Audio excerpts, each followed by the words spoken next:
तो ध्यान से देखो सब लोग। भौतिक विज्ञान का पहला पाठ है प्रकाश का परावर्तन तथा अपवर्तन। लेकिन सबसे पहले क्या जानना जरूरी है तुम लोग? प्रकाश। प्रकाश किसको कहते हैं? ठीक, तो ध्यान समझना। पहला है यहाँ, प्रकाश सीधी रेखा में गमन करती है। प्रकाश सीधी रेखा में गमन करती। गमन मतलब, गमन का मतलब क्या होता है? चलना, आगे बढ़ना, ठीक है ना। प्रकाश सीधी रेखा में गमन करती, मतलब प्रकाश जो होता है वो सीधे चलता है। देखो इस टाइप, ऐसे आगे बढ़ता है, वो थोड़ा भी टेढ़ा मेढ़ा नहीं होता। प्रकाश कैसे चलता है? सीधा। प्रकाश कैसे चलता है? सीधा। टेढ़ा मेढ़ा प्रकाश नहीं चलता है।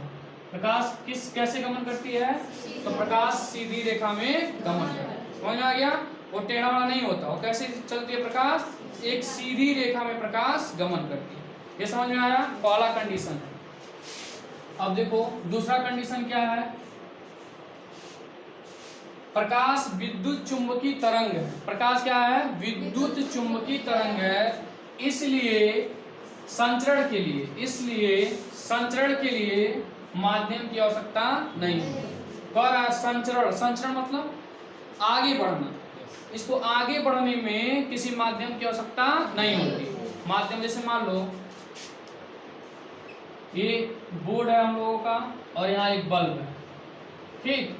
बल्ब को जलाने के लिए यहाँ हमको क्या करना पड़ेगा? तार लगाना पड़ेगा। किस चीज का तार लगाना पड़ेगा? या तो एल्युमिनियम का या तो तांबे का। समझ आया? तो एक देखो विद्युत धारा प्रवाहित करने के लिए माध्यम की जरूरत पड़ी। किसका माध्यम मिला? या तो तांबा या तो एल्युमिनियम। लेकिन वो कहा कि प्रकाश विद्युत चुंबकीय तरंग है, इसको संचरण यानी आगे बढ़ने के लिए किसी माध्यम की आवश्यकता नहीं होती। समझ आ गया? ये ऑटोमेटिक अपने से ही आगे चलती है। ये बात समझ में आई? फिर देखो तीसरा क्या कह रहा है? तीसरा कह रहा है प्रकाश अपारदर्शी वस्तुओं का छाया बनाता है। जो प्रकाश होता है वो अपारदर्शी वस्तुओं का क्या बनाता है? छाया। छाया मतलब हम लोग धूप में खड़े हो जाएंगे, हमारा पीछे क्या बनता है? छाया। परछाई बनती है ना, वो छाया है।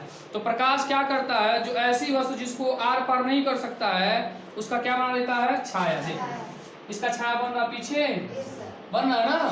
तो कह सकते हैं जो प्रकाश होता है वो अपारदर्शी मतलब जो आर पार दिखाई ना दे, अपारदर्शी वस्तुओं का क्या बनाता है? छाया। समझ में आया? ये तीसरा नंबर उसका है।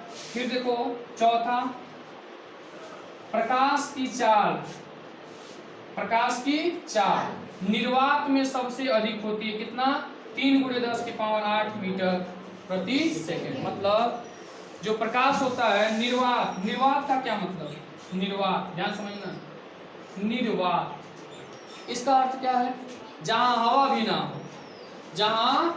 भी ना हो उसी को क्या बोलते हैं? निर्वात। तो प्रकाश की चाल निर्वात में सबसे अधिक 3 × 10⁸ मीटर प्रति सेकेंड होती है। समझ आ गया?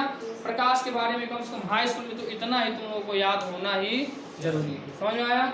आगे हेडिंग। अब पहला पाठ शुरू होगा, ठीक है ना। इसको लिख लियो कि मिटाना पड़ेगा, मिटा देना। अब हेडिंग डालो पाठ 1। क्या हेडिंग डालेंगे? पाठ 1।